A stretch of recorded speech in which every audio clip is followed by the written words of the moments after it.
Assalamualaikum warahmatullahi wabarakatuh. Bismillah, alhamdulillah, wassalatu wassalamu ala rasulillah Sayyidina wa maulana Muhammad ibn Abdillah wa ala alihi wa ashabihi wa man nasarahu wa wala. La hawla wa la quwwata illa billah. Subhanaka la ilma lana illa ma 'allamtana innaka antal alimul hakim. Rabbi shrah li sadri wa yassir li amri wahlul 'uqdatam min lisani yafqahu qawli. Amin. Amma ba'd. Yang sama-sama kita hormati, kita muliakan Shahibil Bait, beliau Bapak Haji Novi Iskandar sekeluarga, yang juga sangat kami hormati, kami muliakan bapak-bapak, ibu-ibu, hadirin wal hadirat jamaah sekalian rahimakumullah wa asadakumullah. Mari kita awali majelis kita ini dengan sama-sama beristighfar kepada Allah Subhanahu wa taala dan membaca sayyidul istighfar. Mudah-mudahan dengan segala kekurangan majelis kita, Allah benar-benar meridhoinya, menerimanya menjadi majelis yang istiqamah, majelis yang membawa barokah, manfaat serta maslahah untuk agama dunia dan akhirat kita. Amin amin Allahumma amin. Astaghfirullahaladzim li wa liwalidayya wa li ashabil huquqil wajibati alayya wa li masyayikhina wa li ikhwanina wa li jami'il muslimina wal muslimat wal mu'minina wal mu'minat al ahya'i minhum wal amwat. Astaghfirullahal azim alladzi la ilaha illa huwal hayyul qayyum wa atubu ilaih. Asyhadu an la ilaha illallah wa asyhadu anna Muhammadar Rasulullah sallallahu alaihi wasallam. Allahumma anta rabbi la ilaha illa anta khalaqtani wa ana abduka wa ana ala ahdika wa wa'dika mastata'tu. A'udzu bika min syarri ma sana'tu. Abu'u laka bi ni'matika alayya wa abu'u bi dhanbi faghfir li fa innahu la yaghfiru dhunuba illa anta. Bismillahirrahmanirrahim. Min niyatil ridha illa wa li husuli syafaati Rasulillah sallallahu alaihi wasallam wa li qadha'i hawaijina wa hawaijikum wa hawaiji sahibil bait Haji Novi Iskandar sekeluarga min hawaijid dini wad dunya wal akhirah wa li futuhi qulubina wa qulubikum wa li futuhi qulubi jami'i auladina dzurriyyatina wa azwajina banatina talamidina wa tilmidatina wa jama'atina wuduhal alifin wuduhal ulama'il amilin as-solihin wa ala manawu bisalafun as-solihun. Ajarakumullah. Al-Fatihah. A'udzu billahi minasy syaithanir rajim. Bismillahirrahmanirrahim. Alhamdulillahi rabbil alamin arrahmanir rahim maliki yaumiddin. Iyyaka na'budu wa iyyaka nasta'in. Ihdinas siratal mustaqim. Siratal ladzina an'amta 'alaihim ghairil maghdubi 'alaihim waladdallin. Amin. Ila hadratin Nabi Mustafa Sayyidina Maulana Muhammadin sallallahu alaihi wasallam wa ila hadrati abaihi wa ummahatihi wa dzurriyyatihi wa ikhwanihi minal anbiya'i wal mursalin والأولياء والشهداء والصالحين والصحابة والتابعين والعلماء العاملين والمصنفين والمخلصين والصوفية المتقدمين وجميع الملائكة العرش والملائكة المقربين، خصوصا سيدنا مولانا شيخ القطب الرباني وغوث السمداني سيدنا الشيخ عبد القادر الجيلاني رضي الله عنه، وسيدنا الشيخ بالحسن علي الشاذلي رضي الله عنه، إلى حضرة جميع أولياء التسعة وجميع أولياء الله في هذه الولاية ما حول جميع مشايخنا ومشايخ مشايخنا الأحياء منهم الأموات، خاصة إلى حضرة مجيج علي جودي مجيج عبد الحميد مجيج نريسا مجيج عبد الكريم مجيج مرزوق الدهلان مجيج محروس سلي مجيج جوهري مجيج صالح مجيج محمد معصوم جوهري مجيج أحمد إدريس مرزوقي مجيج يحيى محروس مجيج عبد العزيز منصور مجيج ميمون زبير مجيج أحمد حبيب الحسين مجيج محمد مقبول باشتر بليل مجيج محمد معروف زين الدين وجميع مشايخ محرر ويخاصر مجيج نوال مجيج عبد الكريم مجيج محمد ألواني أمين مجيج شعرون أحمد يسمى المهد وسلم ومجيج جرة الأسلام شعر وإلى حضرة جميع مؤلف الكتب التي تعلمناها وعلمناها سيدنا الإمام محمد بن الشافعي وسيد الشيخ محمد صلى إلى حضرة الشيخ محمد بن محمد الغزالي وسيد الشيخ جمال الدين بن محمد القاسمي وجميع الشيخ مربي روحي ومرشدي الحبيب محمد لطفي بن علي وأصولهم وفروعهم وأزواجهم وذرياتهم مشايخهم ومن انتسب إليهم قدس الله سرهم ونور ضرائقهم ويعلي درجاتهم وأعاد علينا من بركاتهم وأمطر علينا غيث كراماتهم وشفاعاتهم بالدين والدنيا والآخرة. الفاتحة. أعوذ بالله من الشيطان الرجيم. بسم الله الرحمن الرحيم. الحمد لله رب العالمين الرحمن الرحيم مالك يوم الدين. إياك نعبد وإياك نستعين. اهدنا الصراط المستقيم صراط الذين أنعمت عليهم غير المغضوب عليهم ولا الضالين. آمين. ثم إلى حضرة جميع أهل القبور من المسلمين والمسلمات والمؤمنين والمؤمنات من مشارق الأرض إلى مغاربها برها بحرها بلادها جبالها وأوديتها، خصوصا آبائنا وأمهاتنا وأجدادنا جداتنا وأخوالنا وخالاتنا وعمامنا وعماتنا ولذوي الحقوق الواجبات علينا، خصوصا خاصة إلى حضرة المرحوم مجزوفا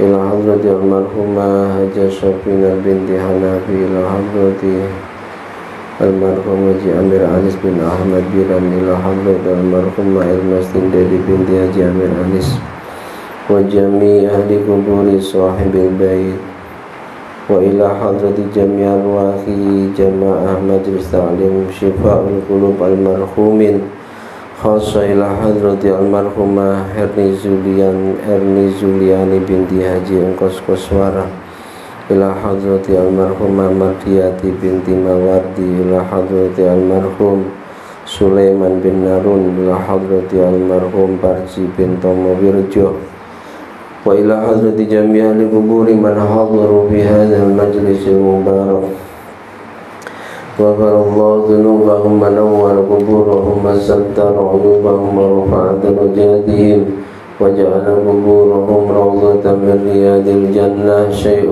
لله لنا ولهم الفاتحة. أعوذ بالله من الشيطان الرجيم. بسم الله الرحمن الرحيم. الحمد لله رب العالمين الرحمن الرحيم مالك يوم الدين. إياك نعبد وإياك نستعين اهدنا الصراط المستقيم صراط الذين أنعمت عليهم غير المغضوب عليهم ولا الضالين رب اغفر لي ولوالدي وللمؤمنين آمين. كلام قديم لا يمل سماؤه تنزه عن قول وفعل ونية به أشتبه من كل داء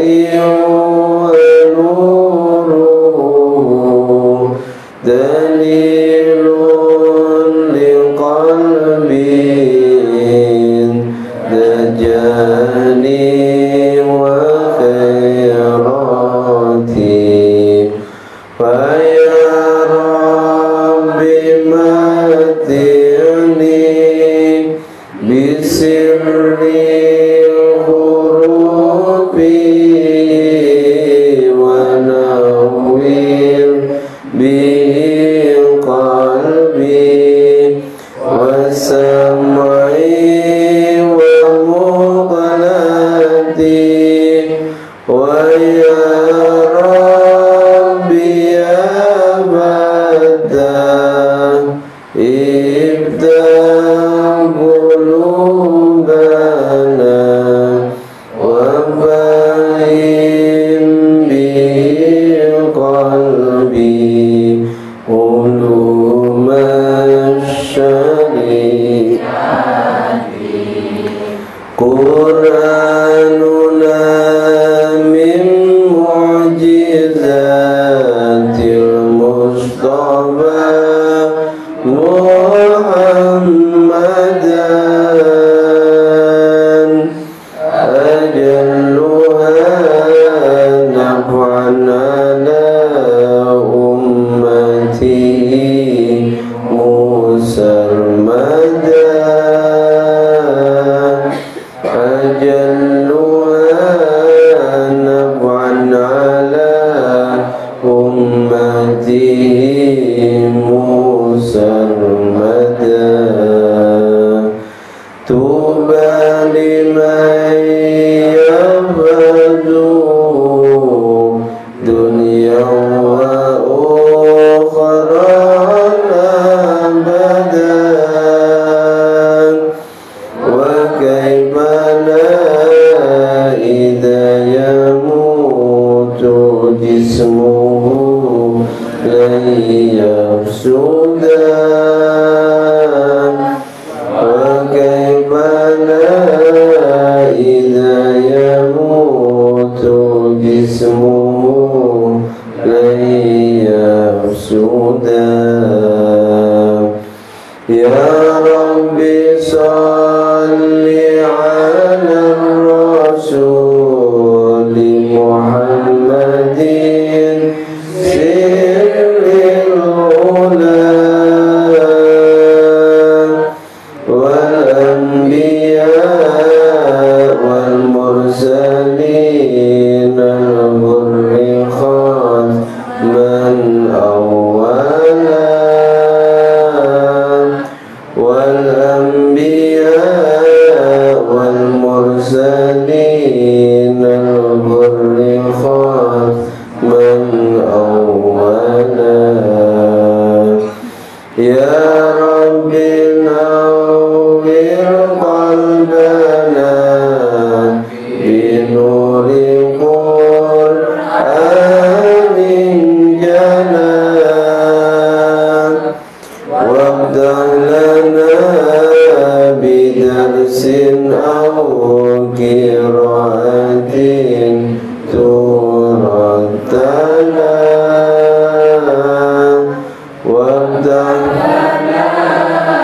بدرس أو قراءة ترتلى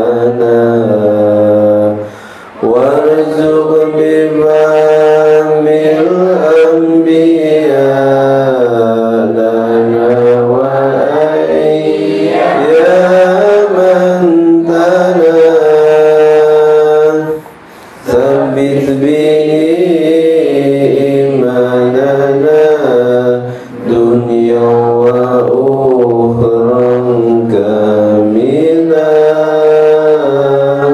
ثبت به إيماننا دنيا وأخرى كاملا آمن آمن آمن آمن Indonesia Raya aman. Amin amin amin amin amin ya rabbal alamin. Amin amin amin amin la ya mujib as-sa'ilin. Bismillahirrahmanirrahim. Allahumma aftah alaina hikmataka wa anshur alaina rahmataka min khazaini rahmatika ya arhamar rahimin. Amin ya Fattahu ya Alim. Iftah lana futuhal arifin. Taqabbalallahu minkum minna wa minkum taqabbal ya karim. A'udzu billahi minasy syaithanir rajim. Bismillahirrahmanirrahim. Ar-Rahman 'allamal Qur'an khalaqal insan 'allamahul bayan asy-syamsu wal qamaru bihusban wan najmu wasy-syajaru yasjudan was-samaa'a rafa'aha wa wada'al mizan alla tadghaw fil mizan wa aqimul wazna bil qisti wa la tukhsirul mizan wal arda wada'aha lil anam fiha fakihatun wan nakhlu dhatul akmam wal habbu dhul asfi wal rayhan fabi'ayyi ala'i rabbikuma tukadziban khalaqal insana min salsalin kal fakhar wa khalaqal janna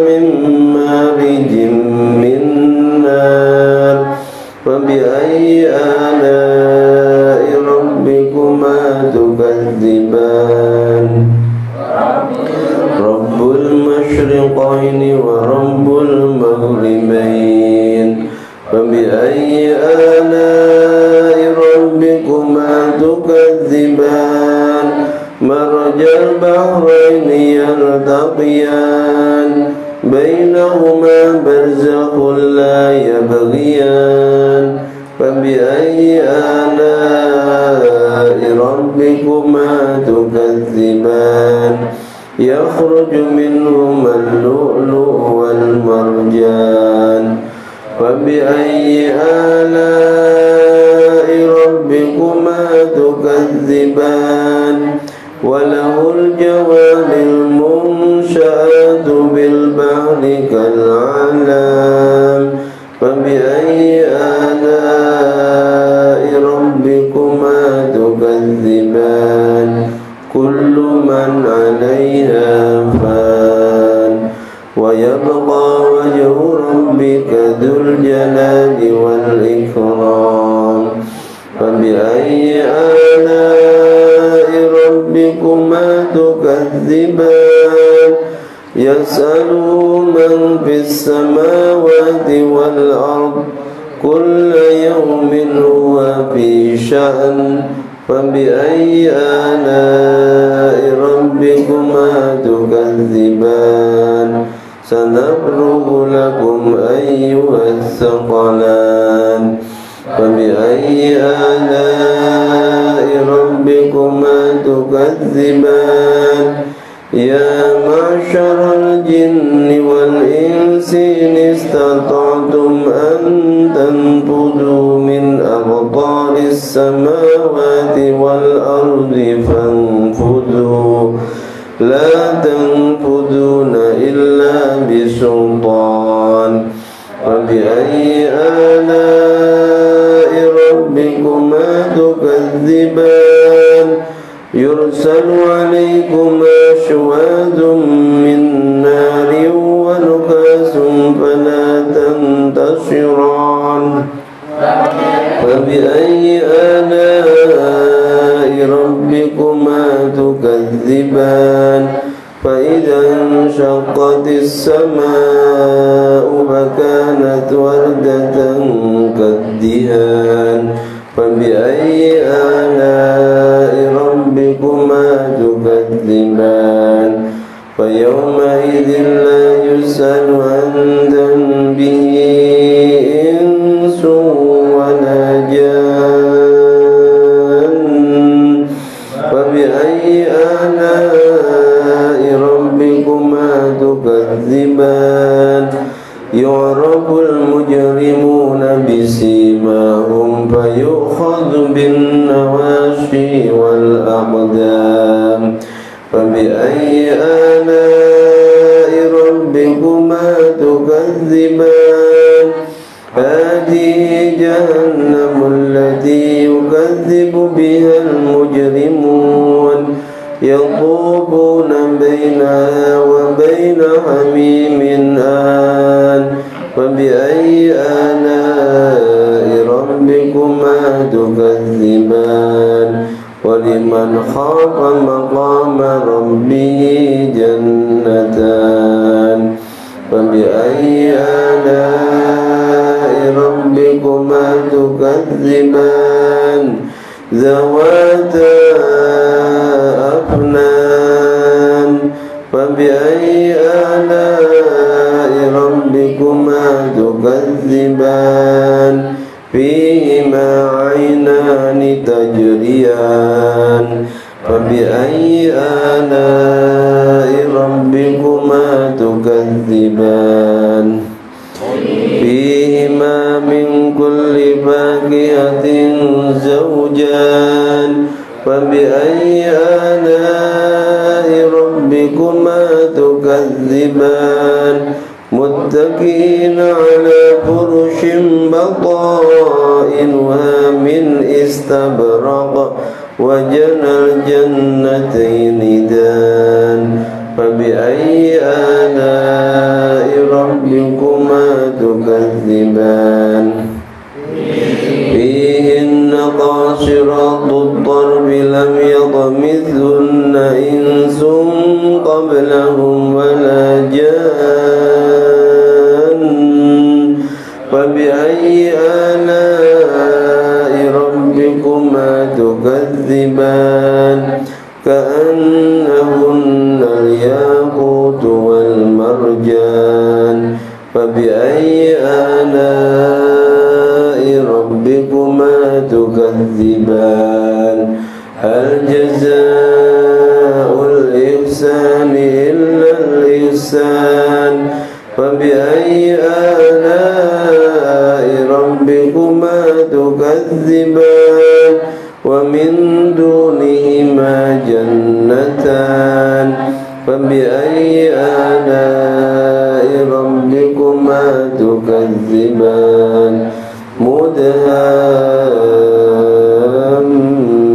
مدهامتان فبأي آلاء ربكما تكذبان فيهما عينان نضاختان فبأي آلاء ربكما تكذبان فيهما فاكهة ونخل ورمان فبأي آلاء ربكما تكذبان فيهن خيرات حسان فبأي آلاء ربكما تكذبان حور مقصورات في الخيام فبأي آلاء ربكما تكذبان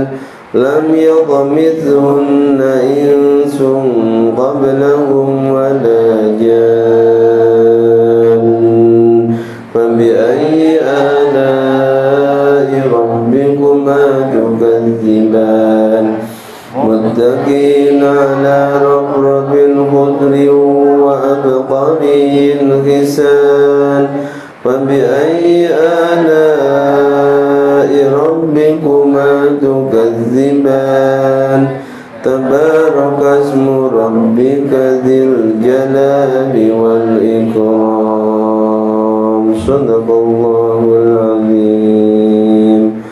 الفاتحة.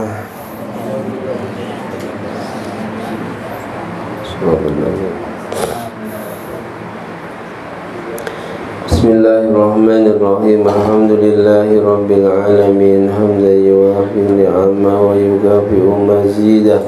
Ya Rabbana lakal hamdu kama yanbaghi li jalali wajhikal karim wa li'azimi sultanik. Ya arhamar rahimin farrij 'alaina wal muslimin. Assalatu wassalamu alayka ya sayyidana ya Rasulullah ya Habiballah. Agisna, agisna, agisna sari'an bi'izzatillah. Allahumma ghfir lana dhunubana wa dhunuba walidayna warhamhum kama rabbawna shighara. ولمشايخنا ولمشايخ مشايخنا ولأصحاب الحقوق الواجبات علينا ولمؤلف الكتب التي تعلمناها وعلمناها وللمؤمنين والمؤمنات والمسلمين والمسلمات الأحياء منهم والأموات. اللهم إنك تعلم سرنا وعلانيتنا فاقبل معذرتنا وتعلم حاجاتنا فأعطنا سؤالنا وتعلم ما في نفسنا فاغفر لنا ذنوبنا. اللهم إنا نسألك إيمانا يباشر قلوبنا ويقينا صادقا حتى نعلم أنه لن يصيبنا إلا ما كتبته علينا والرضا بما قسمته لنا يا ذا الجلال والإكرام. يا إلهنا وإله كل شيء. Dua Allah, Dat yang telah berkalam dalam kitabnya, Ud'uni astajib lakum. Kami mohon kepadamu ya Allah ya Rabb dengan hak dan rahasia-rahasianya surah Ar-Rahman. Panjangkan umur kami dalam ta'at, sehatkan jasmani dan rohani kami, perbaiki zahir dan batin kami, mudahkan segala urusan kami, lapang luaskan rezeki kami, lapang luaskan rezeki kami, tutupi aib-aib dan kekurangan-kekurangan kami, istiqomahkan ibadah kami ya Allah. Mampukan kami menjadi hamba-hambamu yang ahli istiqomah saat menghadap anugerahkan husnul khatimah. Jadikan kami, anak-anak keturunan kami, jamaah kami, keluarga kami, orang-orang tercinta terkasih kami, jadikan hamba-hambamu yang engkau ridhoi dunia akhirat, hamba-hambamu yang engkau muliakan, bahagiakan, selamatkan dunia akhiratnya. Ya Hayyu ya Qayyum birahmatika nastaghis an taj'ala lana umurad dunya wal akhirah farjaw wa makhraja bihaqqi hadhihi surah wa asrarih an taqdiya hawaijana ya Rabb. Sampaikan hajat masing-masing pada Allah.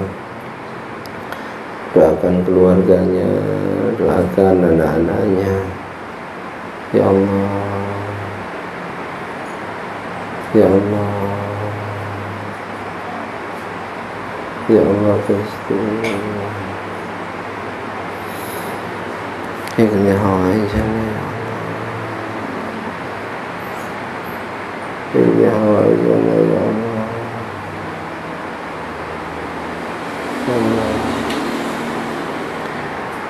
Antaqdi hawaijana ya qadiyal hajat min hawaijid dini wad dunya wal akhirah wa akthir amwalana wa akthir amwalana wa auladana wa akthir amwalana jama'atina wa habbibna linnasi ajma'in وتبعد العداوة كلها بني آدم عليه السلام من كان حيا ويحق القول على الكافرين إنك على كل شيء قدير ربنا هب لنا من الصالحين ربنا آتنا في الدنيا حسنة وفي الآخرة حسنة وقنا عذاب النار جزا الله عنا سيدنا محمد ما هو أهل علينا رزقنا عاطف ولنا خلقه صلى الله على سيدنا محمد وآله وصحبه وسلم والحمد لله رب العالمين. الفاتحة. بسم الله.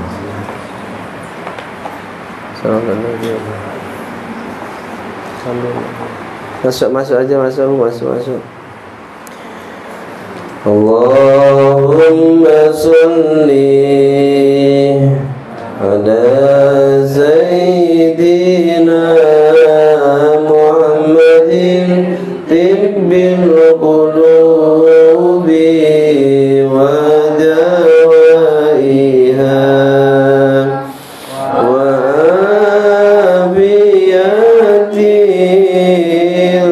abdani wa shifaiha wa nuril absari wa dhiyaiha wa ala alihi wa sahbihi sallim. Allahumma salli ala Sayyidina Muhammadin tibbil qulubi wa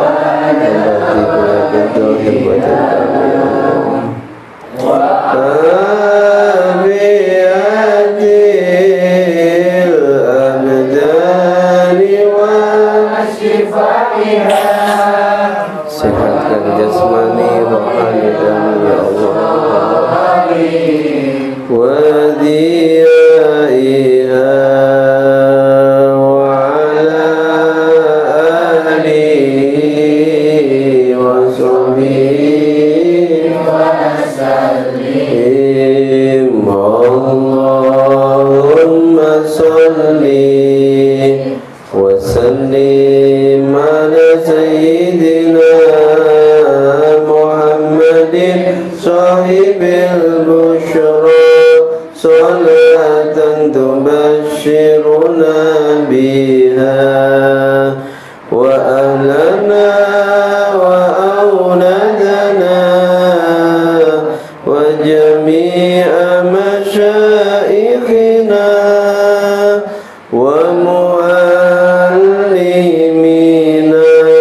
wa talabatana wa talibatina min yawmina ila yaumil akhirah.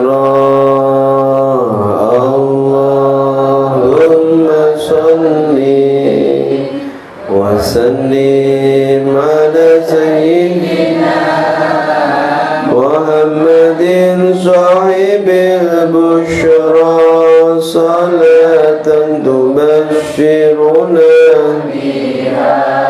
Birakan kami dunia akhirat ya Allah, bahagiakan guru-guru kami ya anak-anak kami, jemaah kami, orang tua kami, ya Allah. Wa talabatana wa talibatina min yaumina hadaina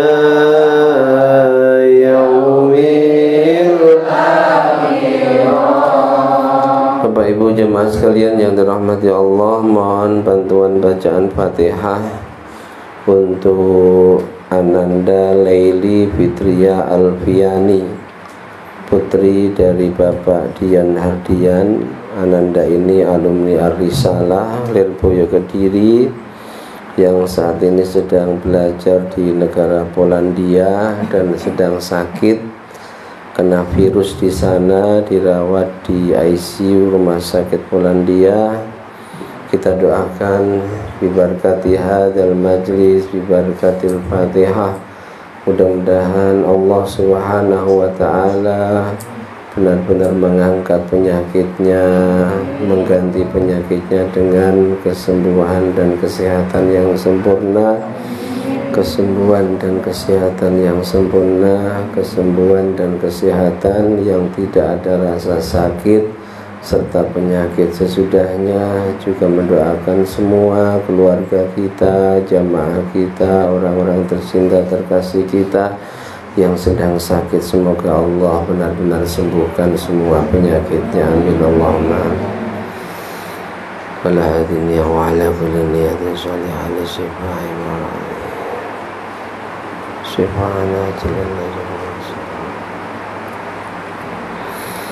Al-Fatihah. A'udzu billahi minasy syaithanir rajim. Bismillahirrahmanirrahim. Alhamdulillahi rabbil alamin, arrahmanir rahim, maliki yaumiddin. Iyyaka na'budu wa iyyaka nasta'in wa iyyaka nasta'in wa iyyaka nasta'in wa iyyaka nasta'in wa iyyaka nasta'in wa iyyaka nasta'in wa iyyaka nasta'in wa iyyaka nasta'in wa iyyaka nasta'in wa iyyaka nasta'in wa iyyaka nasta'in ihdinas siratal mustaqim صراط الذين أنعمت عليهم غير المغضوب عليهم ولا الضالين آمين بسم الله الرحمن الرحيم رضيت بالله ربا وبالإسلام دينا وبسيدنا محمد نبيا ورسولا ربي زدني علما نافعا وارزقني فهما اللهم اهدنا طريق الصواب وعلمنا من لدنك علما اللهم نور قلوبنا بنور هدايتك كما نورت السماوات والأرض بنور شمسك برحمتك يا أرحم الراحمين. Bismillahirrahmanirrahim. Qala al-muallif rahimahullahu ta'ala wa nafa'ana bihi wa bi ulumihi wa bi asrarihi wa bi anwarihi fid dharain amin. Alhamdulillah, kita bisa menyelesaikan pembacaan surah Ar-Rahman dan doa. Mudah-mudahan dengan segala kekurangannya diterima oleh Allah dan menjadi wasilah terkabulnya semua hajat kita, diijabahnya semua doa kita, hajat agama, dunia dan akhirat kita, amin Allahumma amin. Kita lanjutkan kajian kita, kitab Mau'izatul Mu'minin. Walai yanalul abdu at-tabaqatal 'aliyah. Masih di halaman 28 ya. pembahasan tentang pembagian bersuci ada 4 tingkatan. Tingkatan yang pertama ini wudu mandi yang benar, mensucikan anggota zahir dari badan kita. Tingkatan yang kedua, mensucikan anggota zahir kita dari maksiat. Tingkatan ketiga, mensucikan hati kita dari kotoran-kotoran hati, sifat-sifat yang tercela, sifat-sifat yang mendatangkan murka Allah, yang dimurkai Allah. Dan tingkatan yang paling tinggi adalah mensucikan bisikan-bisikan hati dari mengingat selain Allah. Tingkatan yang keempat ini bersucinya para nabi, para siddiqin. Nah, kita yang awam ya minimal kecuali wudu kita benar secara syariat, mandi kita benar secara syariat, berupaya maksimal seluruh anggota tubuh kita juga kita sucikan dari perkara yang diharamkan, dari maksiat. Syukur bisa kita tingkatkan, hati kita pun juga kita sucikan dari bermaksiat kepada Allah. Sebab penyakit itu ada penyakit dohir. Maksud penyakit di sini itu maksiat, ada maksiat batin. Dohir, ghibah, nyuri, bohong dan sebagainya. Batin ada sombong, riya, suudzon dan lain sebagainya. Walai yanalul abdu at-tabaqatal aliyah. Dan ketahuilah bahwa seseorang itu tidak akan memperoleh tingkatan berikutnya, tingkatan di atasnya, illa ayyujawizat tabaqatas safilah, kecuali kalau dia sudah menguasai dengan benar, mengamalkan tingkatan yang lebih rendah. Artinya orang itu nggak bisa langsung mensucikan dan membersihkan seluruh anggota tubuhnya dari maksiat sementara wudunya nggak benar, itu nggak akan bisa. Jadi diawali dari tata cara wudu, tata cara mandi yang benar, baru meningkat mensucikan seluruh anggota tubuh dari maksiat, baru meningkat ke membersihkan hati. Itu harus bertahap, gak bisa langsung hati, wudunya gak benar. Fala yasilu ila taharati sir'ani sifatil madmumah wa imaratihi bil mahmudah ma lam yafruq min taharatil qalbi anil khalqil madmumah wa imaratihi bil khalqil mahmudah. Dan juga tidak akan sampai seseorang itu pada tingkatan yang tertinggi, mensucikan bisikan-bisikan hatinya dari berbisik selain Allah, selama hatinya ini belum bersih dari sifat-sifat yang tercela, lalu dia isi sebanyak-banyaknya dengan sifat-sifat yang terpuji. Para nabi, para siddiqin sampai pada makom di hatinya yang diingat hanya Allah, ya lewat proses itu semua. Hatinya dibersihkan dulu dari sifat-sifat yang tercela. Apa itu? Banyak sombong, merasa paling benar, riya, suka pamer amal, ujub, merasa hebat, kagum pada dirinya sendiri, lalu tidak ridho, kemudian selalu bersuudzon baik kepada Allah maupun kepada makhluknya. Ini dibersihkan sebersih-bersihnya.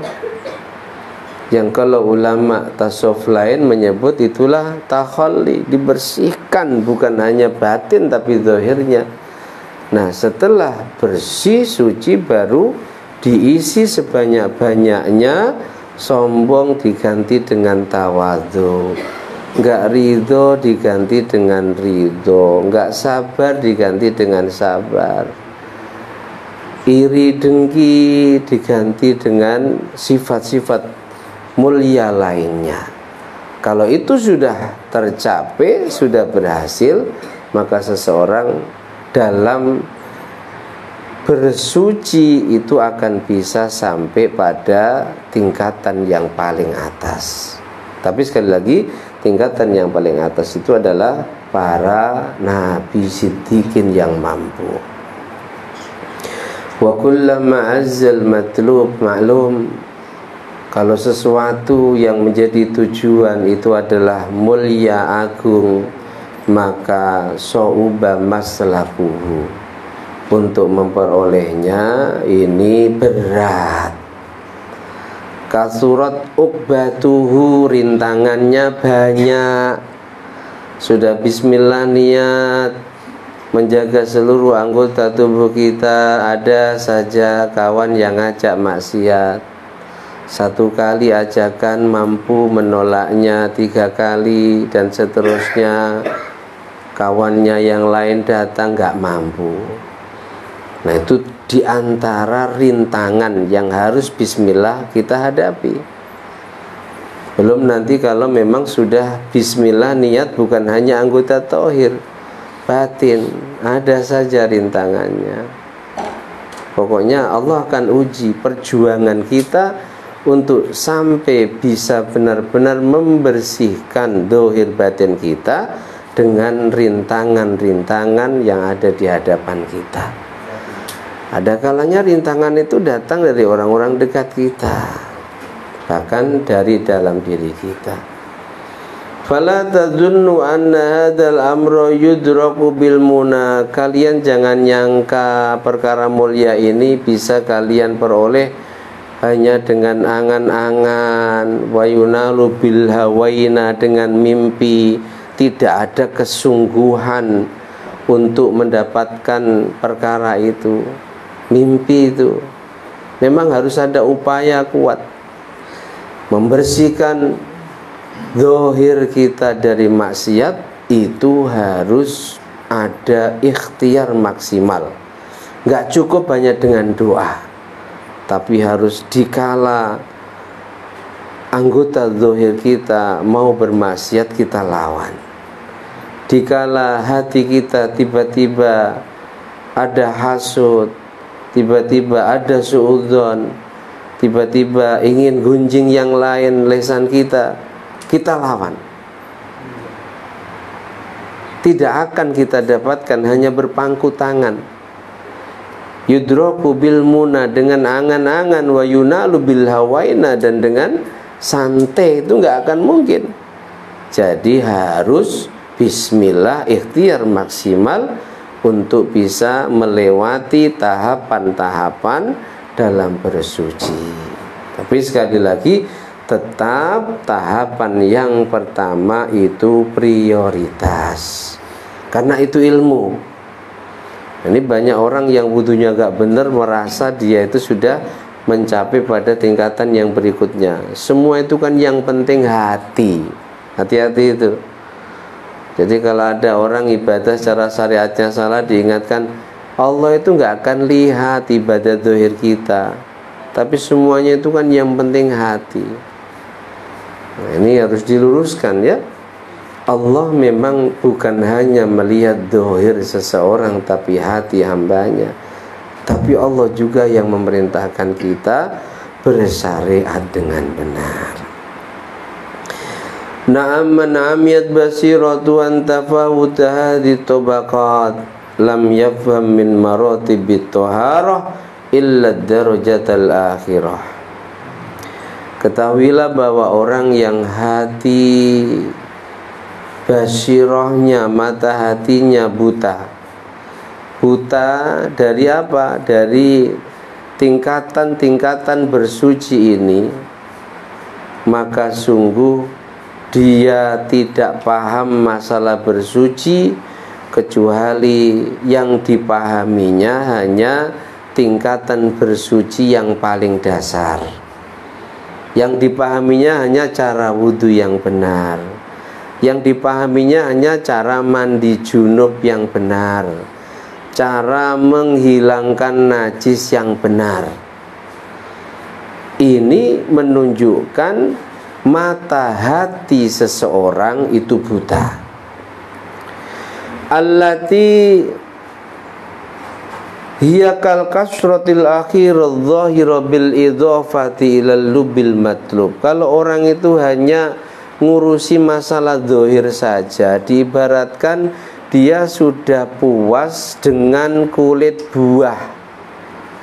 Padahal yang nikmat bukan kok di kulit luarnya, tetapi yang nikmat adalah buah bagian dalamnya. Orang yang hanya puas dengan dohir, wudu saja, kemudian mandi junub yang benar saja, cara menghilangkan najis yang benar saja, dia tidak mau berupaya untuk memahami bersuci yang batin. Ibarat orang dia hanya suka kulit buah saja, padahal umumnya kulit buah itu nikmat apa tidak? Tidak sampai mau menyibukkan supaya bisa merasakan bagian dalamnya buah. Al-lub al-madlub, sari pati buah yang sangat nikmat dan paling nikmat dari buah itu sendiri. Dan ada orang yang seperti itu, fikih saja, tasawuf gak pernah dipelajari. Makanya fikih saja gak bagus, tasawuf saja juga gak bagus. Yang bagus kedua-duanya. Imam Malik Ibnu Anas, salah satu guru mulianya Imam Syafi'i, itu mengatakan, man tafaqqaha walam yatasawwaf faqad tafassaqa, waman tasawwafa walam yatafaqqah faqad tazandaqa, waman jama'a bainahuma faqad tahaqqaqa. Sebenarnya ya sudah sering disampaikan, tapi mungkin lupa ya. Man tafaqqaha, siapa yang hanya belajar fikih saja. Tapi wajib belajar fikih, itu ilmu yang wajib ain dipelajari. Cuma jangan hanya fikih saja, ada ilmu lain yang juga wajib dipelajari. Di antaranya apa? Ilmu tasawuf tentang hati. Orang yang belajar fikih saja nggak mau belajar tasawuf, faqad tafassaqa, maka sungguh dia akan menjadi orang fasik. Orang fasik itu ahli maksiat. Orang kalau ahli fikih itu puandi, ngilang-ngilang hukum, wis puandi pokoknya. Riba nggak jadi riba, ghibah nggak jadi dosa. Itu kalau ahli fikih saja. Tapi ketika dia mulai belajar tasawuf, dia meskipun secara syariat itu sah-sah saja, kalau tidak sesuai dengan hatinya, dirasakan di hati kurang enak, dia nggak mau. Orang yang hanya belajar fikih itu sangat dikhawatirkan dia akan menjadi orang yang sembrono, fasik, tidak mau bertasawuf. Tapi lebih bahaya lagi kalau orang hanya belajar tasawuf, dia nggak belajar fikih. Jadi syariatnya nggak bener, Kalau diingatkan, yang penting itu hati. Allah itu nggak perlu lihat wudhu kita benar apa tidak, yang penting hati. Bahayanya kalau hanya belajar tasawuf. Makanya Imam Malik mengatakan walam tasawwa waman tasawwafa. Barang siapa yang mempelajari ilmu tasawuf walam yatafaqqah, tapi dia meninggalkan fikih, maka bukan hanya dia menjadi ahli fasik, tapi faqat tazandaqo, kok diterus-terus no kafir dia.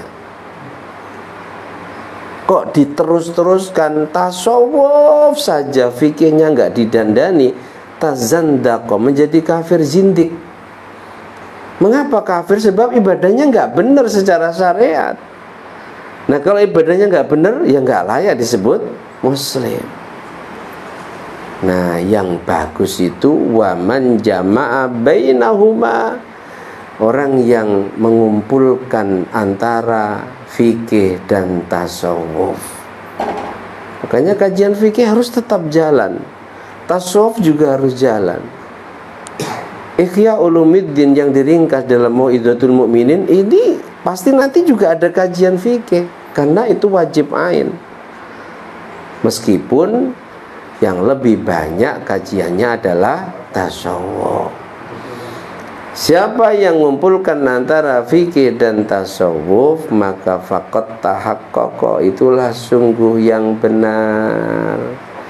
Ya, itulah sungguh yang benar. Jadi kalau orang hanya fikih saja, enggak tasawuf, fasik. Orang tasawuf saja enggak fikih, zindik. Yang bagus ya fikih, ya tasawuf. Dan alhamdulillah Allah beri kesempatan kita di majelis-majelis kita, baik fikih tasawuf itu kita kaji, kita pelajari bersama. Fasara yum'inu fiha wa yastawibu jami'a awqati fil istinja. Nah orang yang hanya sibuk dengan fikih, akhirnya waktunya habis hanya ngurusi masalah cara cebok yang benar itu gimana sih, wa ghusli siyab, cara mensucikan pakaian yang benar itu gimana sih, itu saja hari-hari waktunya habis untuk itu. Wa tandhifidz dzahir, membersihkan najis-najis yang ada di anggota zahir kita. Talabil miyahil jariyah, kalau wudu airnya harus lebih dari 2 kula. Andai kita cara wudunya memasukkan anggota tubuh kita ke tempat air itu, kalau sedikit hanya sibuk dengan itu saja, tapi perlu dan wajib. Artinya jangan hanya itu, tapi juga tentang masalah hati kita ini supaya bersih bagaimana sih. Jangan hanya berkutat pada cebok yang benar itu gimana, nyuci pakaian yang benar itu gimana. Ini mohon maaf banyak yang nggak paham juga loh. Kalau kita nyuci pakaian, air kita sedikit, maka pakaian yang terkena najis tak boleh mendatangi air. Ibu-ibu kalau nyuci gimana caranya? Yang tidak pakai mesin cuci, pasti masih ada yang cara mensucinya ember dikasih air, pakaian ada yang kotor bahkan ada yang najis dimasukkan. Betul kan? Sementara ember itu ukurannya nggak ada 2 kula. Nah ini pakaian yang tadinya hanya kotor ikut menjadi najis. Caranya gimana? Caranya kalau airnya sedikit, pakaian dulu diletakkan di ember. Kalau najisnya tinggal hukmi, baru airnya yang mendatangi pakaian di ember, maka itu akan menjadi suci. Ini juga perlu ilmu seperti ini. Mensucikan najis gimana? Hilangkan bendanya, barangnya nggak ada, baunya dan rasanya diperkirakan sudah nggak ada. Kalau bau dicium rasa, zon saja, nggak usah dijilat, nggak usah, ya. Baru diguyur. Perlu juga, tapi jangan hanya berkutat masalah itu. Cara cebok, cara menyuci pakaian, cara membersihkan najis yang ada di tubuh kita, di rumah kita. Kemudian mencari air yang mengalir agar wudhu kita benar, memakai air yang lebih dari 2 kula. Kalau kurang 2 kula airnya ngalir. Dhannan minhu bihukmil waswas wa takhayyulil aqli, itu bukan tabakhul ya. Kalau dalam kitab aslinya itu takhayyul, mestinya memang takhayyul. Fatakhayyulil aqli anna ad-dahurul matluba syarifah hiya hadi. Sampai akhirnya dia itu timbul was-was, seperti yang kita ceritakan pada majelis sebelumnya. Akalnya berkhayal bahwa dia menyangka bersuci yang diinginkan oleh syariat ya ini, hanya begitu saja. Padahal bukan hanya sebatas itu. Bersuci yang diinginkan oleh syariat, sampai Nabi katakan at-tahur, bersuci itu separuhnya iman. Itu bukan hanya bersuci berkutat dalam masalah cara wudhu yang benar, cara menghilangkan najis yang benar, cara bercebok yang benar dan seterusnya. Tapi yang diinginkan syariat lebih dari itu. Nah, biasanya orang kalau hanya belajar fikih, tidak disisipkan sejarah para nabi, para sahabat, para salafus soleh, bagaimana cara mereka bersuci zahir, itu akhirnya yaitu pokoknya dia sibuk dengan wudhu yang benar, airnya harus banyak itu 2 kula, kalau enggak air harus mengalir. Terus menyangka bahwa yang diinginkan saat bersuci hanya sampai di situ saja. Wajahalati bisairatil awalin, dan dia bodoh, nggak paham tentang sejarah orang-orang zaman dulu. Wastighraqahum jami'al hammi wal fikri fi tathhiril qalbi. Orang zaman dulu bersuci zahir sekedarnya saja, tapi mereka lebih fokus kepada bersuci hati, mensucikan, membersihkan hatinya, mensucikan, membersihkan pikirannya. Fatasahulihim bimamrid dhahir, sekedarnya saja. Ini harus kita pahami. Anna Umar radhiyallahu ta'ala anhu ma'luwi mansabihi tawaddu'a min ma'in fi jurratin nasraniyah. Siapa yang enggak kenal Umar ibn Khattab? Manusia yang sangat mulia, dimuliakan Allah, dimuliakan Rasulullah. Salah satu 10 manusia yang al-mubasysyaruna bil jannah, diberi kabar gembira pasti surga. Itu kalau bersuci sekedarnya saja. Beliau biasa bersuci wudu dari air, yang air itu fi jurratin nasraniyah. Air itu berada di embernya orang-orang Nasrani, itu biasa. Makanya pembahasan kemarin ya Jabal Arafah, orang nggak mau nerima makanan yang dikirimkan tetangganya yang non muslim. Itu karena kebodohannya. Kalau paham fikih yang benar nggak seperti itu. Sahabat Umar dengan ketinggian derajatnya, pangkatnya, itu biasa wudu pakai air yang ada di tempatnya orang Nasrani, yang pasti akan ada keraguan, jangan-jangan airnya ini habis dijilatin anjingnya, pasti. Biasa itu. Artinya apa? Sesuatu itu dihukumi najis. Ini kemurahan syariat ya. Kalau kita bicara fikih, kemurahan syariat untuk kita. Kalau bicara najis itu harus yakin.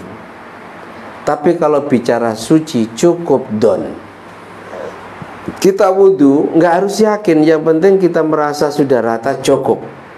Tapi kalau bicara najis nggak, kalau nggak yakin melihat itu benar-benar najis, maka tidak dihukumi najis. Makanya Nabi SAW suatu ketika didatangkan kepada beliau jun, makanan yang mungkin kalau di Indonesia seperti semacam jenang, min syamin, dari negara Syam, merek tertentu. Yang terkenal jenang itu proses pembuatannya dicampur dengan hal yang diharamkan. Jadi mungkin kalau di kita Kudus ada jenang 33 semisal. Jenang 33 itu terkenal, itu buatnya pakai minyak babi loh. Tapi kita nggak membuktikan, kita nggak melihat. Sama dengan Nabi disuguhkan hidangan yang seperti itu, apakah Nabi nanya lalu Nabi tidak memakannya? Tidak, Nabi langsung makan. Nabi langsung makan. Ada seorang sahabat bawa daging kambing banyak kepada Nabi. Sahabat ini nggak berani makan sebab yang ngasih orang Badui.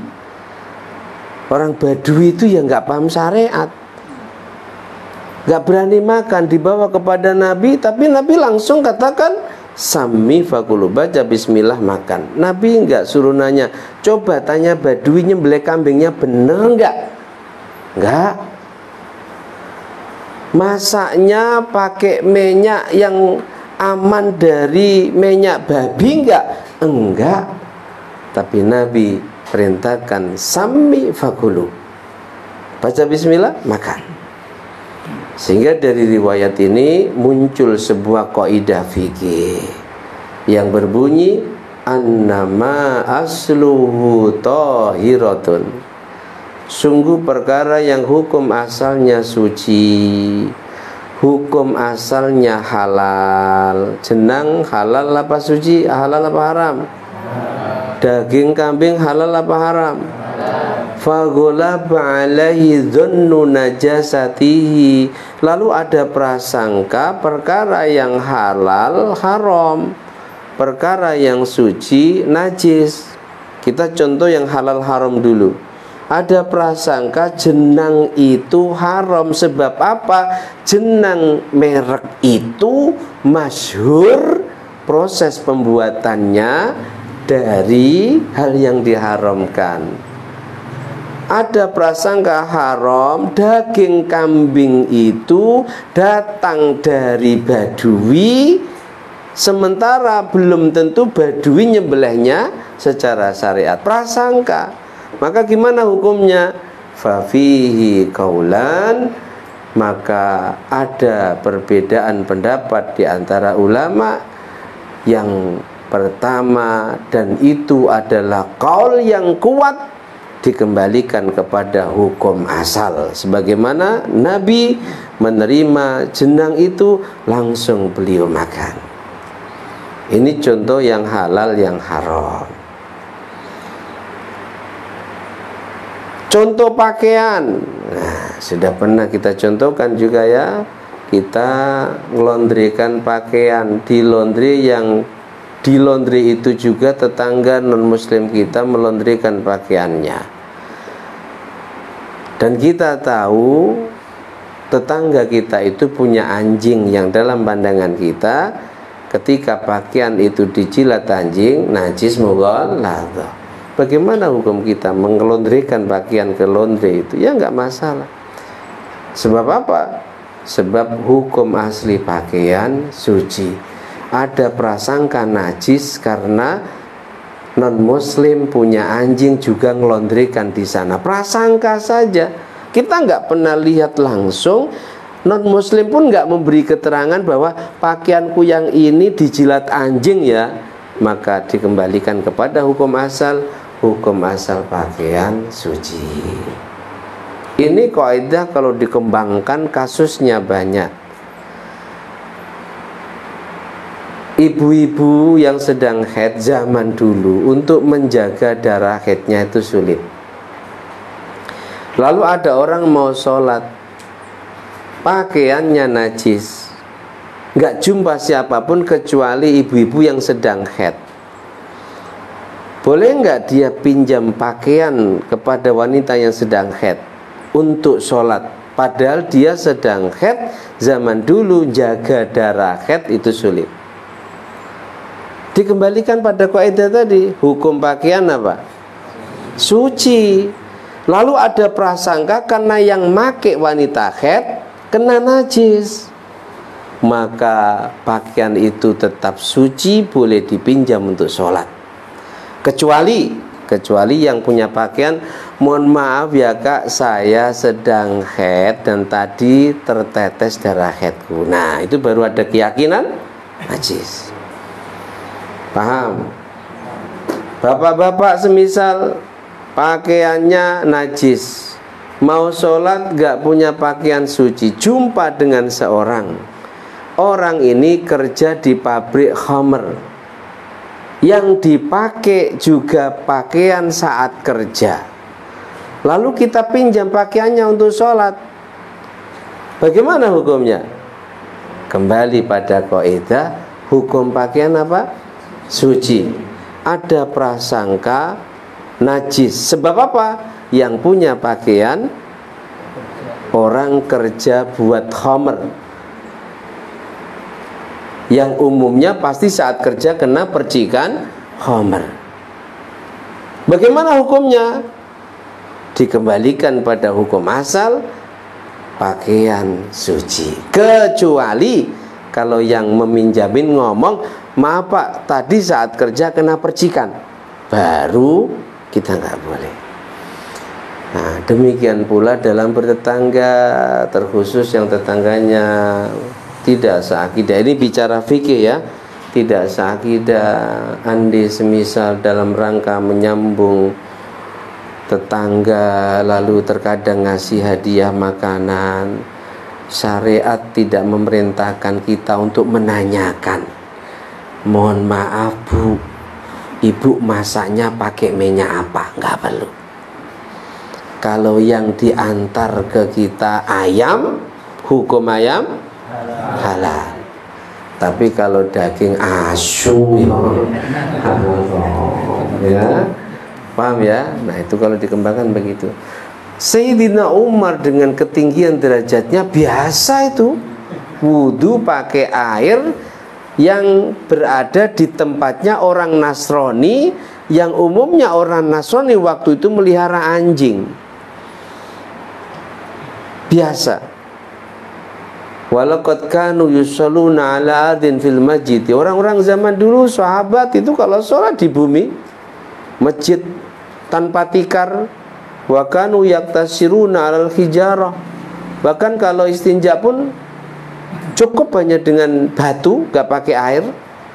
Kita kan enggak, seolah-olah kalau istinjanya dengan tisu itu wajib diguyur lagi, padahal enggak. Kalau tahu caranya, istinja itu boleh dengan air, boleh dengan selain air. Itulah yang namanya istijmar. Batu boleh, dedaunan boleh, tisu boleh. Kalau sudah dengan tisu, sudah suci.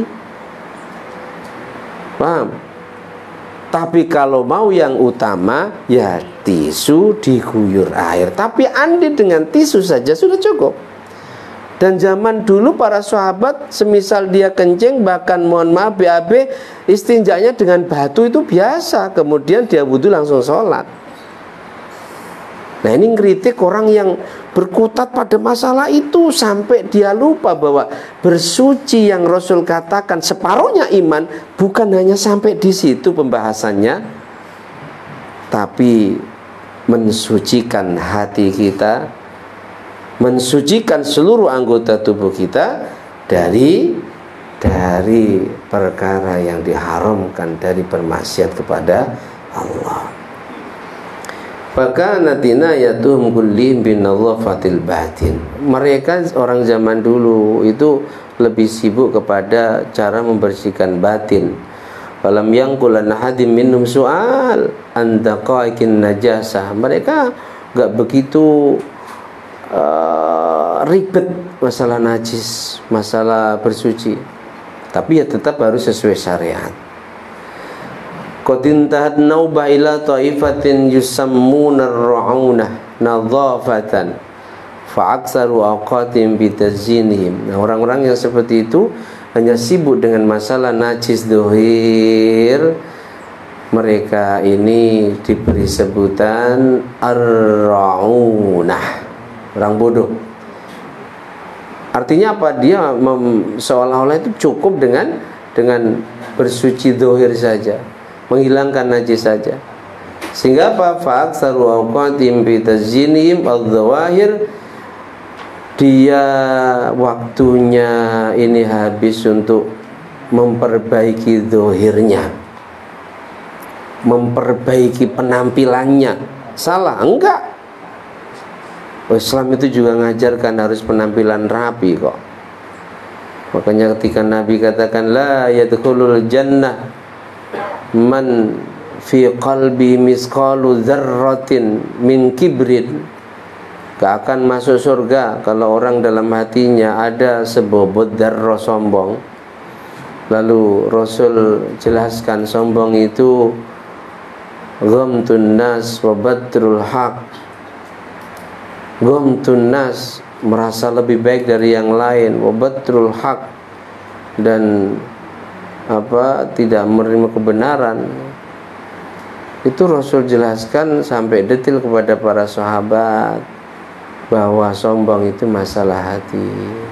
Ketika Nabi menjelaskan bahayanya pamer, yang sebab pamer amal kita nggak diterima, itu ada sahabat yang nanya, dan pertanyaannya jujur, Rasul, aku ini kalau penampilan selalu rapi, pakaianku selalu yang terbagus, sepatu sandalku selalu yang terbagus, apa yang aku lakukan ini pamer? Nabi tidak jawab itu pamer, tapi Nabi malah katakan innallaha jamil yuhibbul jamal.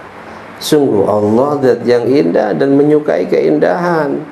Perhatikan ya, ojo malu-maluin Islam, penampilannya ngetowot ya. Islam mengajarkan rapi. Innallaha jamil, sungguh Allah maha indah, yuhibbul jamal, suka keindahan. Diibaratkan orang yang berkutat dengan masalah mensucikan zahir itu seperti perias nganten. Perias nganten itu pokoknya yang dibagusi, yang zahirnya apa batinnya? Ya zahir. Enggak mungkin rias nganten terus nasihati pengantinnya, hatimu dijaga ya, nanti kalau ada, enggak, sementara enggak dirias zahirnya. Diibaratkan seperti itu. Orang yang sibuk berkutat masalah najis saja enggak menaikkan levelnya kepada membersihkan hati anggota tubuh, itu kafi'lil masyitah, seperti perbuatannya masyitah. Masyitah itu tukang rias nganten, artinya asli masyitah tukang sisir. Makanya ada seorang perempuan masyitah tukang sisirnya, anaknya siapa? Anaknya Fir'aun ya, yang beriman kepada Allah. Nah, masyitah itu Allah alam ya. Jadi sebelum dapat suaminya akhirnya punya anak, itu pernah diperisti Nabi Khidir. Itu ada riwayat itu, pernah diperisti Nabi Khidir. Wal batinu kharabun maskhunun bi khaba'isil kibri. Sementara batinnya hancur, ibarat bangunan runtuh dengan keburukan sifat sombong, enggak diperhatikan. Wal ujub, keburukan sifat ujub. Wal jahli, keburukan sifat bodoh tapi enggak mau ngaji. Wal riya, nifak, penyakit, enggak diperhatikan. Hanya sibuk urusan penampilan zahir. Dan anehnya lagi, la yastangkiruna dzalik. Orang yang seperti itu dia enggak mengingkarinya, bahwa dia hanya mentok membersihkan penampilan zahirnya, wudunya, menghilangkan najisnya, itu tidak mengingkarinya, tidak merasa bahwa itu tuh kurang benar, harus ditingkatkan. Wala yata'ajjabuna minhu, dan dia enggak heran tentang masalah itu. Walau iktasara muktasirun al-istinja bil hajar aw shalla 'al-'adhi min ghairi sajadah mafrusha. Makanya kalau melihat ada orang kok istinjanya enggak pakai air, hanya pakai tisu, dimasalahkan besar itu. Aw shalla 'alal ardi min ghairi sajadah. Ada orang sholat di lantai, ada orang sholat di tanah tanpa sajadah, dimasalahkan besar tuh. Sholat gak sah itu di tempat yang kotor, dimasalahkan besar. Aw tawaddu'a min aniyatin kafir, wudu pakai tempat wudu orang-orang kafir, dimasalahkan besar.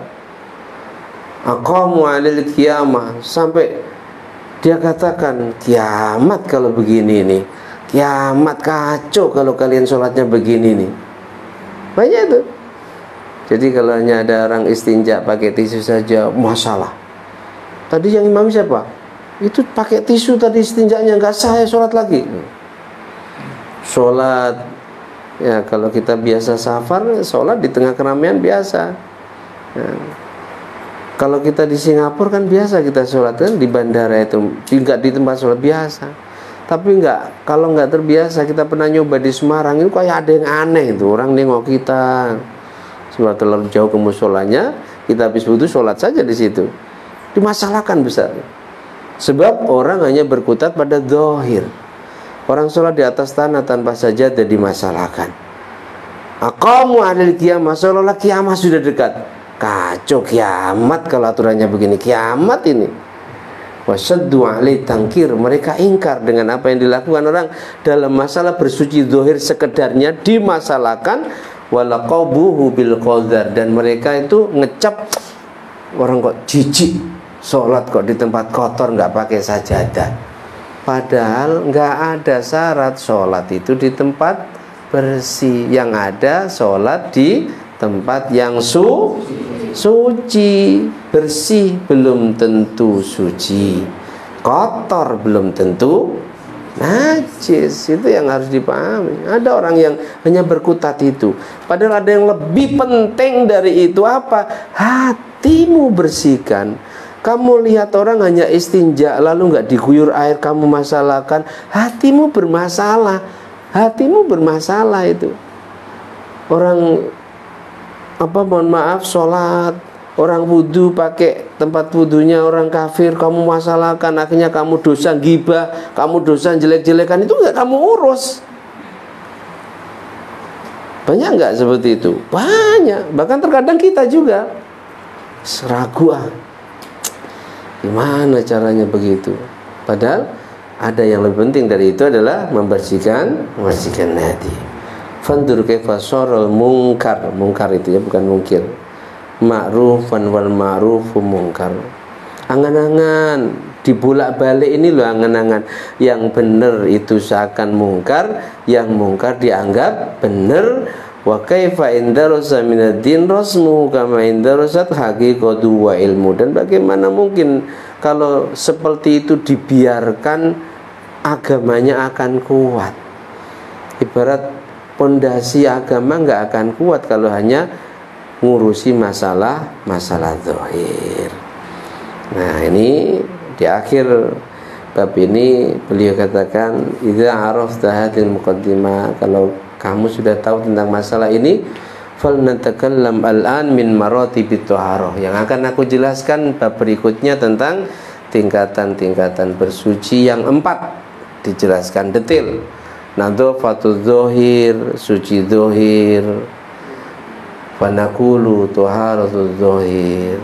Suci zahir itu ada 3. Ada bersuci dari kotoran, bersuci dari hadas, wa taharatin an fudulatil batan, bersuci dari fudulat, lebihan-lebihan badan. Apa itu? Kuku panjang, bagaimana cara membersihkannya. Kemudian tubuh yang kurang sehat, istihmam, mandi dengan pakai air hangat. Wasti'malun nurah, ketika kulit tercampur sesuatu yang sulit dihilangkan, dibersihkan. Pakai zaman dulu pakai nurah, pakai gamping. Tahu gamping ya? Gamping itu apa ya? Kalau zaman kita kecil dulu, kalau orang mau bangun bangunan itu semennya ya direndam pakai gamping berhari-hari. Wal khitan dan lainnya. Nah, ini penjelasan beliau Syekh Jamaluddin nukil dari kitab Ihya bahwa sungguh ketika bicara bersuci jangan hanya puas sampai bersuci zahir, ya. Jangan orang yang sekedarnya dalam bersuci zahir lalu seolah-olah itu salah, itu kemungkaran yang harus kita berantas. Sementara kita akhirnya mencaci dia, jelek-jelekan dia, kita nggak urus, karena itu adalah dosa yang harus kita sucikan dari batin atau hati kita. Mudah-mudahan Allah kasih pemahaman yang benar pada kita atas materi kajian malam hari ini, ya. Dan tentunya harapan kita bisa mengamalkannya. Amin amin Allahumma amin. Bab berikutnya, bab Qismul awal fi tuharatil khabas. Kita lanjutkan pada pertemuan berikutnya. Allah a'lam bishawab. Al-Fatihah.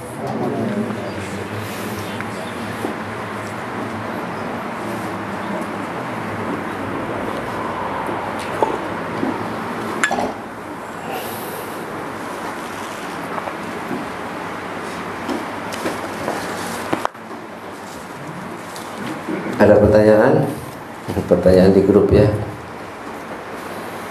Itu kejadian benar, ya.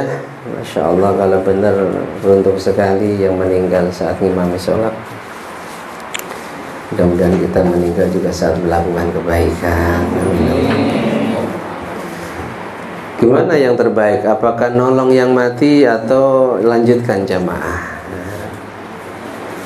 Sudah pernah kita kaji belum, ya, istikhlaf? Kalau kita ngaji bab jamaah menggunakan kitab-kitab yang agak besar, itu ada pembahasan istikhlaf. Apa?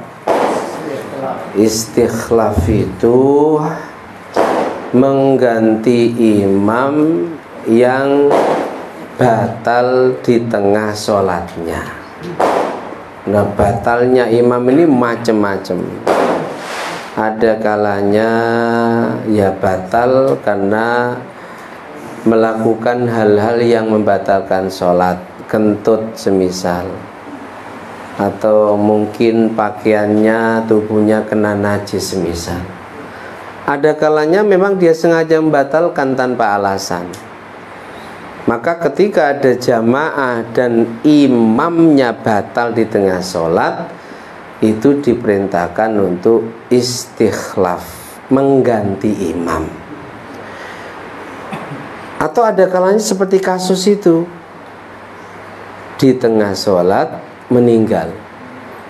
Dalil istikhlaf itu yang pas kasus itu. Nah, istikhlaf yang baik bagaimana? Yang baik istikhlaf imam yang milih makmum untuk menggantikannya. Bisa dengan cara dia ngambil satu makmum maju, atau bisa dengan cara pakai isyarat maju. Bisa juga makmum yang berinisiatif sendiri, tiba-tiba kok imam meninggalkan tempat, maka makmum yang layak dari sekian yang hadir menjadi imam diperintahkan untuk mengganti imam, meskipun dia berdirinya tidak di belakang imam. Itu namanya istikhlaf. Pojokan semisal imam tiba-tiba menghilang, maka yang di pojokan langsung maju, Allahu Akbar, ngasih info bahwa imamnya ganti aku. Ini namanya istikhlaf. Di halaqah IPIM sudah pernah kita bahas. Dalil istikhlaf kejadian terbunuhnya sahabat Umar ibnul Khattab. Itu dalil istikhlaf. Jadi sahabat yang empat itu, Abu Bakar, Umar, Utsman, Ali, yang wafatnya normal, itu pun ada satu riwayat sebenarnya diracun oleh orang Yahudi, Abu Bakar. Tapi riwayat itu ditolak Sayyidah Aisyah.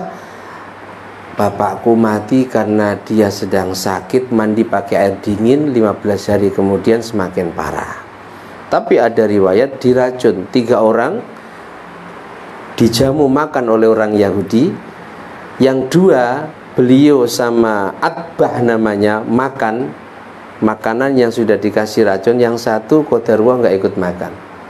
Dua ini matinya bareng 1 tahun setelah makan makanan yang dicampuri racun Yahudi, itu meninggal. Abu Bakar mimpin umat Islam kurang lebih 12 tahun.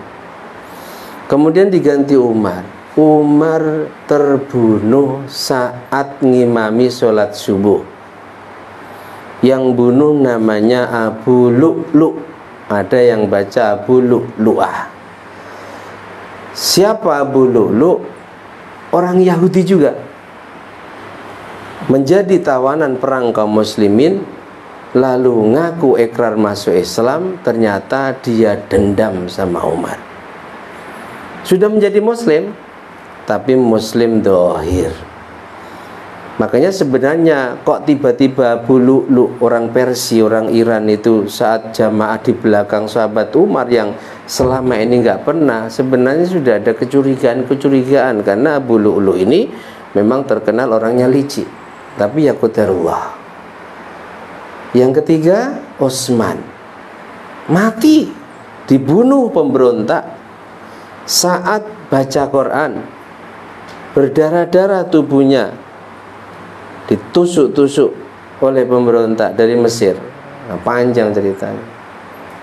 Nah, kembali kalau bicara sejarah Islam, adanya pembunuhan kepada orang-orang mulia itu ya politik. Politik, bukan karena agama. Utsman ini karena rakyatnya nggak puas.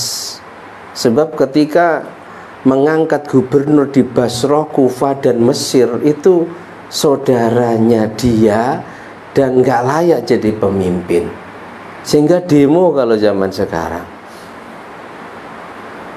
Orang Basrah datang ke Madinah, orang Kufah datang ke Madinah, orang Mesir datang ke Madinah. Basrah jumpai Tolha, minta agar nanti menjadi khalifah gantikan Utsman.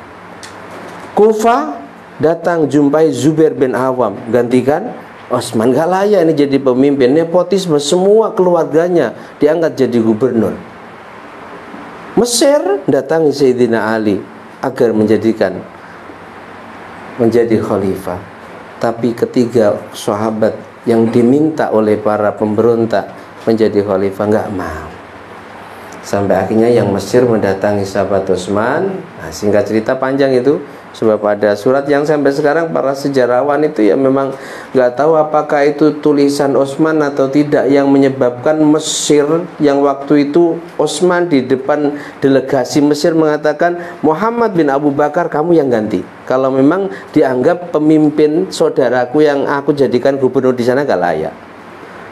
Nah itu di tengah perjalanan balik, nanti penggantinya Muhammad bin Abu Bakar As-Siddiq, ada budak yang nyusul lalu ngomong, ini ada surat susulan dari Utsman yang isinya bahwa surat itu nanti kalau sudah dibuka sama gubernur yang bawa surat ini bunuh semuanya dan kamu tetap mimpin. Itu yang menjadi gejolak luar biasa, sampai Utsman rumahnya dikepung berhari-hari, nggak boleh masukkan pangan ke sana. Muhammad bin Abu Bakar sampai sempat marah, janggutnya dijambak, sudah mau membunuh Utsman. Tapi diingatkan, aku dekat sama bapakmu, nggak jadi. Nah cuma surat ini apakah benar surat dari Utsman atau tidak, karena Utsman punya juru tulis namanya Marwan bin Hakam yang sangat jahat, yang di situ memang setempelnya ya setempel cincinnya Utsman gitu. Singkat cerita terbunuh saat baca Quran, didampingi istrinya Naila namanya. Jadi sahabat Utsman terbunuh saat baca Quran. Yang bunuh kaum muslimin gara-gara politik. Baca Quran. Coba. Istrinya Naila itu umur 19 tahun, Sayyidina Utsman 91 tahun. Itu sampai dipotong-potong tangannya. Jadi dapat cucunya. Naila inilah yang ketika Utsman mati mau dinikahi sama Abu Sufyan, tapi Naila nggak mau, rela menjanda sampai mati. Cantiknya luar biasa. ketika terbunuh suaminya di depannya, bersimbah darah, megang Quran, sedang baca Quran, Nailah dipotong-potong tangannya. Sayyidina Ali terbunuh. Siapa pembunuhnya? Penghafal Quran, ahli tahajud, ahli puasa sunnah, Abdurrahman bin Muljam. Nah, istikhlaf ini yang dijadikan dalil peristiwa terbunuhnya sahabat Umar. Seperti biasa, sahabat Umar sebelum ngimami ya natassof, langsung takbir subuh. Abu Lu'lu'ah di belakangnya. Setelah takbir langsung ditusuk sampai beberapa kali tusukan. Tersungkur sahabat Umar, lalu pegang tangan sahabat Abdurrahman bin Auf yang di belakangnya agar melanjutkan sholatnya. Nah, ini istikhlaf. Jadi Abdurrahman bin Auf dipegang untuk melanjutkan sholat subuhnya. Abu Lulu bagaimana? Langsung lari, meskipun akhirnya terbunuh. Dan subuh itu yang terbunuh bukan hanya sahabat Umar, sebab namanya orang kalapen, ya, sambil bawa pisau yang tajam itu, siapapun yang menghalangi, waduh. Jadi yang terbunuh kalau enggak 7-13 di peristiwa tragis subuh itu. Nah, jadi dalil istikhlaf itu adalah Umar dibunuh Abu Lu'lu' saat ngimami sholat subuh, lalu saat tersungkur megang tangannya Abdurrahman bin Auf agar maju melanjutkan sholatnya. Dan Masya Allah, dalam keadaan bersimbah darah seperti itu, setelah sholat mau dipanggilkan tabib, gak mau, dibawa ke rumah gak mau, minta diperban, beliau ambil wudhu dan sholat subuh sampai selesai. Dan di pagi harinya innalillahi wa inna ilaihi raji'un. Yang terbaik bagaimana? Yaitu tadi ada yang gantikan. Sebagian kalau memang membatalkan sholatnya, termasuk perkara yang membatalkan sholat fardu diperbolehkan. Jadi mutus sholat itu kalau dalam sholat sunnah bebas. Kita semisal sholat tasbih dapat 3 rakaat, kita nggak lanjutkan boleh, nggak dosa. Tapi kalau dalam sholat wajib nggak boleh mutus sholat, menghentikan sholat kalau nggak ada udzur yang membolehkan. Nah, diantaranya udzur yang membolehkan kalau ada sesuatu yang membahayakan kita, boleh. Nah, semisal kita sholat di bawah kipas, dari awal itu kita sudah mulai curiga, ya. Kipas kok bunyi krek krek krek krek. Tinggal 1 rakaat semakin kencang bunyinya, wah ini jatuh kena kepala, kacau ini, boleh kita batalkan lari.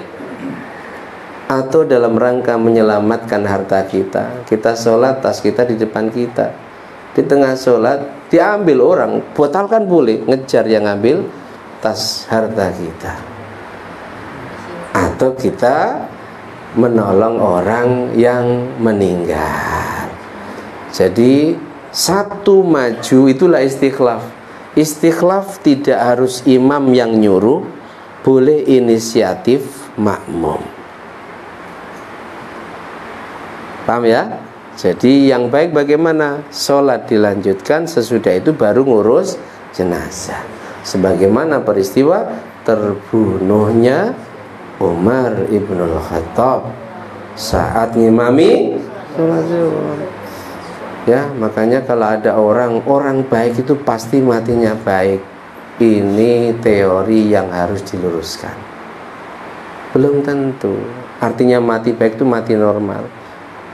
Umar nggak dianggap baik, Utsman nggak dianggap baik, Ali nggak dianggap baik. Masya Allah, itu orang mulia semua yang dijamin surga Rasulullah, matinya terbunuh. Nabi Zakaria, nabi loh, dibunuh. Nabi Yahya, nabi, dibunuh. Bahkan kaum Bani Israel ini membunuh ribuan nabi di zamannya. Ya, jadi kita nggak tahu kita mati nanti dalam keadaan sedang apa. Tapi umumnya kata Nabi, orang itu An-nasu matu ala ma'asyu. Matan nasu ala ma'asya. Banyak riwayatnya. Umumnya manusia itu mati sedang dalam keadaan melakukan kebiasaannya saat hidup. Ahli ngaji banyak yang mati saat ngaji. Ahli nyawer, tahu nyawer ya? Joget biduan, kalau sedekah nggak mau, tapi kalau nyawer nggak perhitungan. Banyak yang mati ketika sedang nyawer.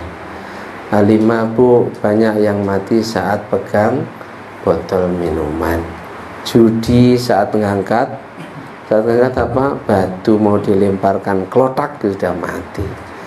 Nah, mudah-mudahan ya kita ini Allah mampukan selalu melakukan kebiasaan-kebiasaan yang baik, sehingga kita pun kapan waktunya kita menghadap Allah sedang dalam keadaan melakukan kebiasaan baik kita itu. Amin Allahumma.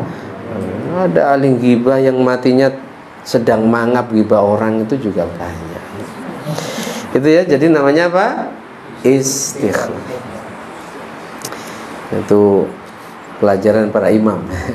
Kita waktu halaqah imam pertama, kita di Batam, Pak Kiai Ridho nyampaikan materi itu ya.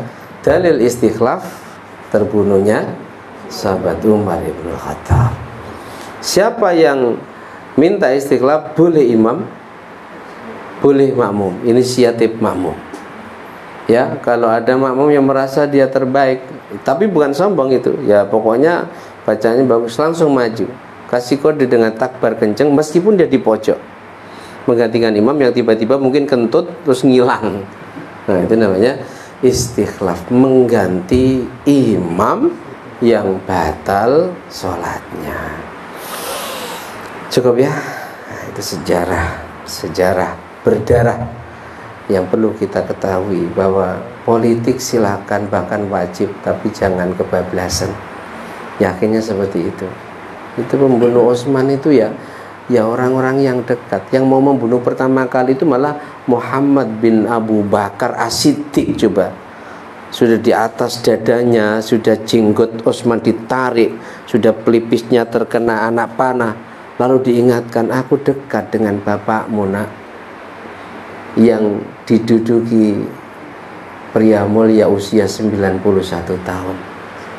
Kenapa? Terprovokasi dengan surah yang di situ tanda tangannya Sayyidina Utsman, stempelnya Sayyidina Utsman. Sayyidina Utsman itu terlalu percaya pada juru tulisnya yang bernama Marwan bin Hakam, sampai laci tempat stempel kan cincin itu pun tidak dikunci. Itu yang membuat mereka marah, sebab dalam surat itu yang tadinya permintaan delegasi Mesir supaya gubernur yang saudaramu ini enggak layak jadi pemimpin, ganti, nanti yang ganti Muhammad bin Abu Bakar. Ternyata di tengah jalan ada provokator nyusul, ngaku aku ini utusan Utsman, bawa surat, dibuka, ternyata isi suratnya, wahai gubernur, yang bawa surat ini dan kawan-kawannya bunuh. Coba, marah wajar. Jadi gelombang kemarahannya itu sampai 1 bulan rumahnya dikepung, air nggak boleh masuk. Beliau di rumahnya hanya dengan istri tercinta yang mendampinginya, namanya Naila, bukan Naila ya, Naila. Umurnya berapa? 19. Sahabat Utsman berapa? 91. Nah, itu sejarah ya. Jadi Utsman terbunuh, Ali terbunuh. Pembunuhnya malah hebat lagi itu. Hafal Quran, ahli tahajud, ahli puasa sunnah. Dan itulah sombong, merasa nggak bersalah membunuh Sayyidina Ali, merasa benar, merasa lebih paham syariat daripada namanya siapa? Abdurrahman bin Muljam, pembunuh Umar Abu Lu'lu'ah, pembunuh Utsman, pemberontak yang awalnya sebenarnya putranya sahabat Abu Bakar, tapi akhirnya nggak jadi ketika diingatkan, aku dekat dengan ada pemberontak lain yang masuk, dan pembunuh Ali Abdurrahman bin Muljam. Saya kira demikian, mudah-mudahan paham ya. Jadi sesekali praktekkan itu. Imam nanti kalau jamaah dengan kita, saya tiba-tiba batal kentut, ya harus maju. Jangan lalu bubar. Lalu bubar, imam batal terus bubar, jangan. Istikhlaf namanya. Allah a'lam bishawab. Al-Fatihah.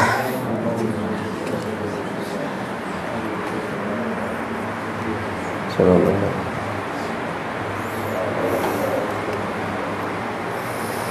Bismillahirrahmanirrahim. Alhamdulillahi rabbil alamin. Allahumma salli wa sallim ala sayyidina Muhammad wa ali sayyidina Muhammad. Ij'al ya Allah jam'ana hadha jam'an marhuma waj'al tafarruqana min ba'dihi tafarruqan ma'suma. Allahumma anfa'na ma 'allamtana, 'allimna ma yanfa'una, zidna ilman nafi'an wa 'amalan shalihan. Allahumma arinal haqqa haqqa warzuqna ittiba'ah wa arinal batila batila warzuqna ijtinabah. Sa'alina rizqan 'adib wa 'alaina khalqa jazallahu 'anna Muhammadan. Alhamdulillahi rabbil alamin. Bismillahirrahmanirrahim. Wa la sayyidina al-insana lam yuhsin illa alladhina amanu wa 'amilus solihati wa tawassaw bil haqqi wa tawassaw bis sabr. Subhanaka Allahumma bihamdika asyhadu an la ilaha illa anta astaghfiruka wa atubu ilaik. Subhanallahi wa bihamdihi adada khalqi wa ridha nafsi wa zinata arshi wa midada kalimati. Subhanallahi wa bihamdihi adada khalqi wa ridha nafsi wa zinata arshi wa midada kalimati.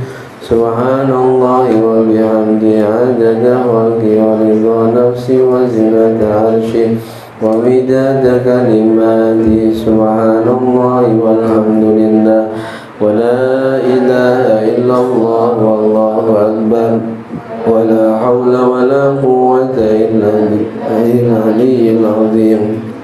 Adada ma 'alima Allah wa zinata ma 'alima Allah wa milla ma 'alima Allah.